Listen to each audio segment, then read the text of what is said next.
실제로 제가 여러 가지 사건을 진행하다 보니까 고소를 하는 게 맞겠더라고요. 그 사람들 처벌 받아야 돼요.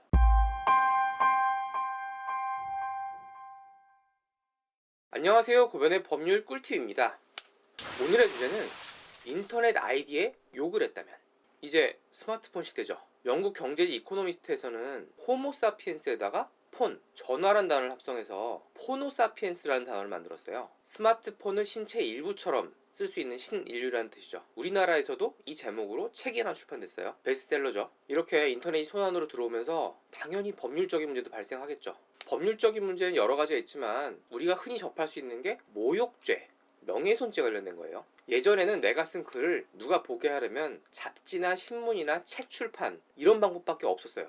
근데 지금은 인터넷 커뮤니티 활성화로 인해서 내가 어디에다 글을 쓸 수 있고 그 글을 누가 볼 수 있고 그리고 그 글에 대해서 반응을 할 수 있죠. 그러다 보니까 내가 모욕죄나 명예훼손죄의 피해자가 되거나 아니면 가해자가 될 수 있는 그런 환경이 생겨버렸어요. 저도 법률 꿀팁 채널을 운영하지만 악플이 달려요. 그런데 단순히 사이트에 대한 비판이나 약간의 인신공격, 비꼬는 말 정도는 사실 제가 댓글을 공개로 열어놓은 이상 감수해야 될 영역은 맞아요. 그런데 가끔 선을 넘는 게 있어요. 물론 제가 그 악플을 가지고 당장에 고소하거나 법적 조치를 취할 건 아니에요. 물론 증거는 보존해 두고 있지만요. 예전에 저는 연예인이 악플러들을 고소했다는 기사를 보면 좀 너무했다라는 생각을 했었어요. 그런데 저도 악플을 당해보고 실제로 제가 여러 가지 사건을 진행하다 보니까 고소를 하는 게 맞겠더라고요. 그 사람들 처벌 받아야 돼요. 그 사람들이 악플을 단 내용들을 보면 어떻게 이런 내용을 달았지? 어떻게 이런 어린애들한테 험한 말을 했지? 이런 생각이 들어요. 이 명예훼손죄와 모욕죄와 관련해서 가장 많이 물어보는 질문이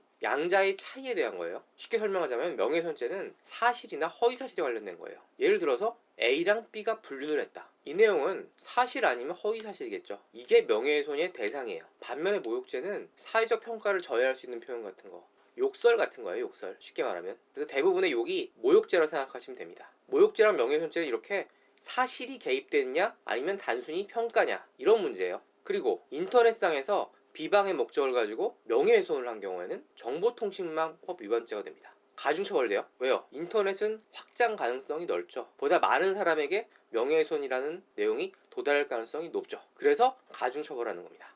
하지만 명예훼손죄든 모욕죄든 상대방, 피해자가 있어야 돼요.